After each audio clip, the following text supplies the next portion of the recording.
ici Mathieu de la formation en loisirs d'été. Aujourd'hui, je cherche une petite vidéo pour vous donner un de mes trucs d'animation. En fait, vous savez que le V de saveur, c'est pour le vu. Il faut en mettre plein la vue aux enfants qui vont être sur votre camp. Puis, on n'a pas toujours l'occasion de se faire des méga costumes comme ça. Ou comme celui-là. Fait que dans le fond, on peut, sans avoir un costume de fou, rajouter un petit peu de couleur sur son costume avec des accessoires bien simples. Et moi, mon accessoire préféré, ben, c'est le bandana. Le bandana, c'est quoi? En fait, c'est juste un morceau de tissu carré de préférence. Puis regardez, tu peux en avoir de toutes les couleurs, j'en ai apporté plein. Ça s'achète dans les magasins à 1$, les magasins grande surface, tu peux en trouver chez Ardennes, Maxi Dollar, Dollarama.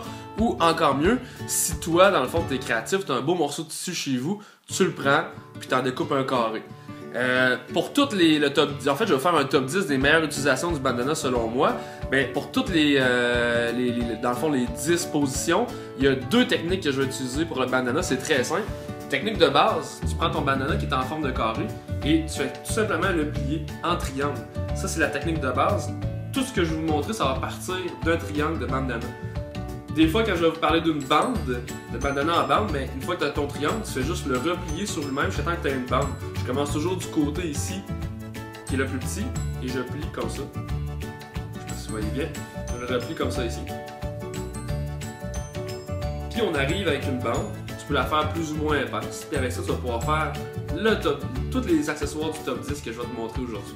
On part! Position numéro 10! Position numéro 10 de mon top 10, on retrouve, c'est le bandeau du sportif. Fait que cette journée-là, t'enfiles ton gilet de sport, t'enfiles ta camisole de sport. Peu importe, dans le fond, tu peux juste te prendre le bandana et te faire comme un éponge joueur. C'était la position numéro 10. En position numéro 9, on retrouve la chaîne du punk. C'est un de mes déguisements préférés, puis je viens toujours de me servir de mon bandana que je fais accrocher à ma ceinture ici pour faire comme si j'avais une chaîne comme les vrais punks, mais comme ça c'est pas trop lourd, j'ai pas le risque d'accrocher des enfants si je cours. En position numéro 8, on retrouve l'œil de pirate. Ça fait une excellente alternative au maquillage. C'est une journée tu sais qu'il fait vraiment chaud, puis tu penses que ton maquillage va couler, ou en tout cas c'est beaucoup plus confortable à porter que l'espèce d'accessoire avec la corde, le truc de cacher ton œil. Fait que moi j'aime bien avoir le bandana pour me faire un œil de pirate. En position numéro 7, on retrouve le Renégat, ou sinon le snowboarder Shaun White un peu.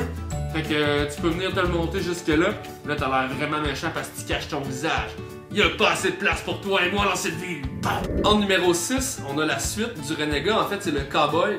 Le bandana comme ça en triangle dans le cou vient faire un excellent complément à un costume de cowboy avec ton chapeau. Puis dans le fond, c'est la différence avec le Renégat, c'est que le cowboy, lui, il laisse son visage à découvert parce qu'il est gentil. T'es le Renégat! En position numéro 5, on retrouve le rappeur. En fait, tu viens juste asseoir ta casquette sur ton bandana, tu es déjà posé. Tu peux venir la mettre de côté.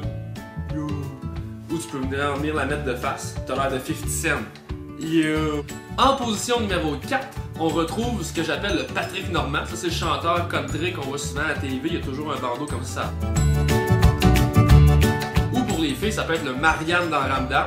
C'est-à-dire que tu viens mettre le bandeau comme ça, puis tu viens sortir tes lulus de chaque côté. En position numéro 3 des façons d'utiliser un bandana dans tes costumes, on retrouve ce que j'appelle la ménagère. C'est-à-dire que tu viens attacher ton bandana comme ça, en prenant bien soin de laisser les deux extrémités. Ou ça peut faire aussi le Puff Daddy Dr Terreur dans Austin Power, quand il est en prison puis il chante avec Mini-moi du Puff Daddy. Position numéro 2 des façons d'utiliser un bandana, je l'appelle la vieille lanceuse de patates russes. Tu viens simplement mettre ton bandana en triangle, tu viens te l'attacher, au lieu de l'attacher en arrière de la tête, tu viens l'attacher en dessous du menton comme ça ici. Puis là, t'as l'air d'une vieille russe là, qui fait juste passer son temps à lancer des patates. Allô, Whitesky! Et la position numéro 1 de la façon d'utiliser un bandana, c'est tout simplement ce que j'appelle le classique. C'est de mettre comme ça une bande autour de ma tête. Tu peux varier la largeur, tu peux varier tes couleurs. En fait, ça fait juste mettre un petit peu de couleur sur toi. Ça va t'aider sûrement à ramasser une bonne dose de salaire du cœur. Je te souhaite un superbe été. N'oublie pas d'aller visiter notre site internet www.fleu-ca.com. Oui, puis d'aller voir notre page Facebook qui s'appelle Formation en loisirs d'été. Bon été à tout le monde!